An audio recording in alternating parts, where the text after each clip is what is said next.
everyone, I'm Jennifer. So consultancy is one of the most sought after domains post MBA and is also one of the most enigmatic ones. So what is it that a consultant really does?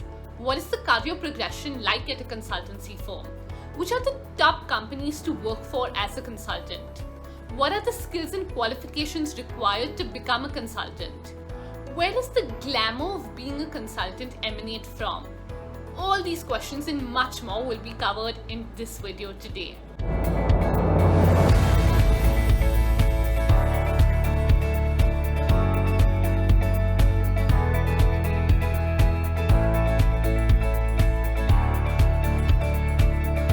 Okay guys, before we begin, here's a small message for you. If you want to become advisors and truth tellers to some of the biggest CEOs in the world, then consulting is a great career option for you. Which is why Altuni brings in Consulting Festival for anybody who wants to get introduced to the world of consulting by some of the biggest names in consulting and embark on a very successful career. Details are in description. So just as Anirudh Tara, the MD and partner at BCG mentioned, and I think just the disproportionate amount of impact that you're able to create, disproportionate amount of things that you're able to influence and companies that you're able to move forward just makes it sexy for me. and this perfectly summarizes consultancy roles today. So what do management consultants actually do? As a management consultant or business consultant, you are expected to design the approach to solve a problem, think of the relevant analysis to be performed, derive insights from those analysis, and finally recommend a feasible solution. Specific types of consultants may have different roles as per their expertise. Roles in consultancy firms are more strategic in nature compared to pure analytical roles. So, what really makes up a management consultant today? Well, number one, jack of all trades. A consultant fresh from B school today gets to work with clients across a whole gamut of industries, be it airlines, investment banking, information technology, or the automobile sector. It's only later in their careers do consultants specialize in a specific industry. Number two, problem solver. So all the clients of a consultancy firm have a pressing business problem that needs to be solved. A consultant is responsible for a top-down or bottom-up breakdown of the problem posed by the client and finding a solution for it.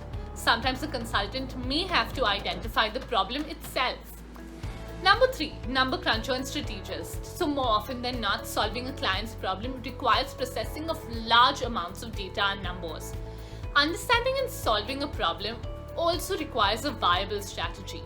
A consultant combines their ability to strategize and process data to present an optimal business solution. So for example, if Flipkart is one of your clients and they are having major problems in their delivery system infrastructure.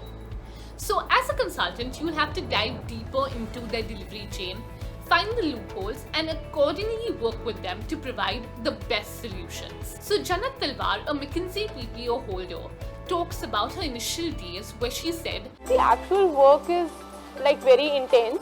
It is very challenging. You have to be very smart. You have to come up with innovative solutions. It's not that you can Google up some answer and then you can find out, okay, this is the problem, let me Google and find out the answer. It doesn't work like that. You have to come up with so many different alternatives. You have to work with the clients. You have to understand what is their perspective before you put your perspective on the table.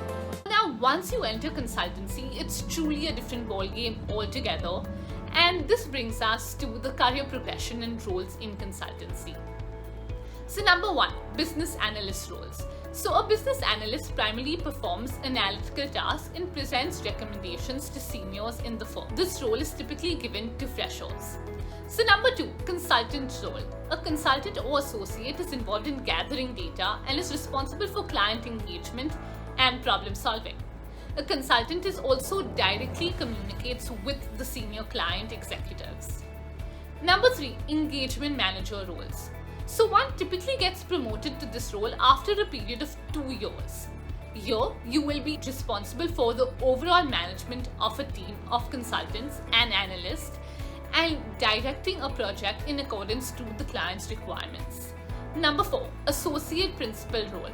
So after a tenure of 6 years within the organization, An associate principal provides inputs for problem solving and is involved in business development, and may also be responsible for managing large-scale projects involving bigger teams. Number 5, principal role. So after a tenure of 8 years, the principal is involved in high-level inputs projects and is also responsible for building and maintaining client relations.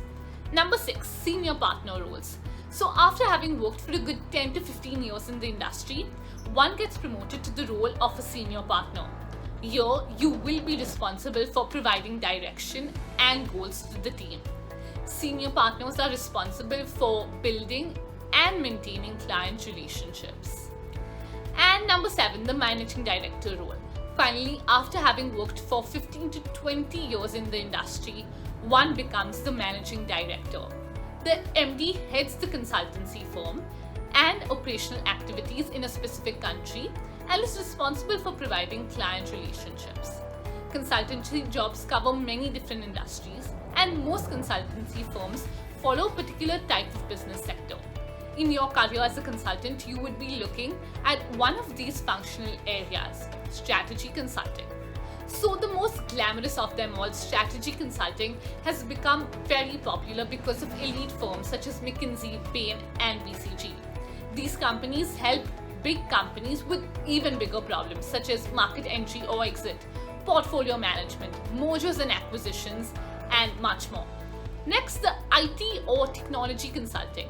An IT consultancy can swoop in with solutions to factors such as data volumes, types, size of customer base, details to be captured, integration with upstream and downstream systems, etc. Next, operation consultancy.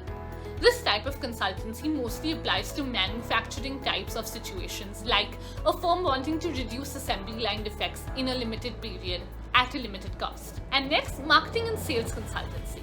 So consultancy firms dealing with marketing assist companies in organizing and promoting their products across various different channels within a defined budget. Next, coming to the top recruiters in India: McKinsey & Company, BCG, Bain & Company, EY, Deloitte, Accenture, Consultancy. So these are the topmost firms that you can aim to work for. Next, coming to the qualifications. So big consultancy firms generally recruit from the topmost of colleges and B schools in India. There is technology consultancy firms like Cognizant and Infosys, operation consultancy like GEP Consulting, HR consultancy with Hay Group, etc. So to get into those, try to align your goals with that of the B school that they recruit from and plan your MBA accordingly. So the following table shows you the salaries offered to management consultants after their MBA. Now that you know the hefty package the consultants take home, here's exactly what consultancy firms look for in a candidate. Number 1, academic consistency. They also look at your profile as a whole. They consider other points like previous work experience and co-curricular achievements as well. Other than this, Teja Deva from McKinsey also emphasized on having spikes in your profile, such as outstanding achievements in other areas and extracurricular activities on your CV as well. For people with work experience, consultancy firms try to ensure that a candidate has been performing consistently and contributing significantly to his previous job. So bringing out your strong performance at your work in your resume is also very important. Consultancy firms work in a lot of sectors, so they appreciate work experience in most sectors and judge them on an equal basis. Your performance in your job is of paramount importance. How can you prepare for consultancy interviews? So the skills required for you to ace a consultancy interviews are predominantly twofold: good communication skills and the ability to articulate your ideas well, along with the ability to think logically and structure your thoughts well while analyzing a problem and having a strategic bent of mind. It's also necessary to be aware of the current affairs in the industry and the general news around the world. Now, what are the types of questions asked in consulting interviews? Well, the most important aspect of the consulting interview is the case study based approach to a problem solving. A famous type of the problem is the guesstimates. So for example, they may ask you to estimate the number of marriages in India in a year. The other popular type of problems is an actual business decision case, like A restaurant is witnessing a dip in profitability, and you need to figure out what are the reasons that could be and suggest steps to improve the situation. Here, you need to ask for the relevant facts needed to arrive at a solution, and they judge your thought process for the same. To practice such cases, there are several books available, such as Case in Point. You can find hundreds of guesstimate problems online as well. So now that you know all about consultancy, here is also a bonus of the unique lifestyle that you won't find in a typical corporate job. Consultants travel frequently and have a typical schedule to fly out on Monday morning and fly home on Thursday night. Another benefit are the sponsored, paid for by the company dinners and events, which can be pretty spectacular for some consultancies. As with anything, it's not all free meals and the travel bliss. Consultancy has a reputation for long hours and demanding work environment. Plus, being on the road can make it difficult for you to manage relationships and activities at home. To thrive as a consultant, it's very important to be adaptable. You'll run into delayed flights, demanding clients, and difficult problems. But if you respond well to these challenges, consultancy can be an exciting career. Not to forget to mention the excellent exit opportunities and generous pay. So let me know in the comments below, what is it about consultancy that really excites you? And what are the other career paths that you would like us to cover? Thank you so much for watching, and catch you all in our next video.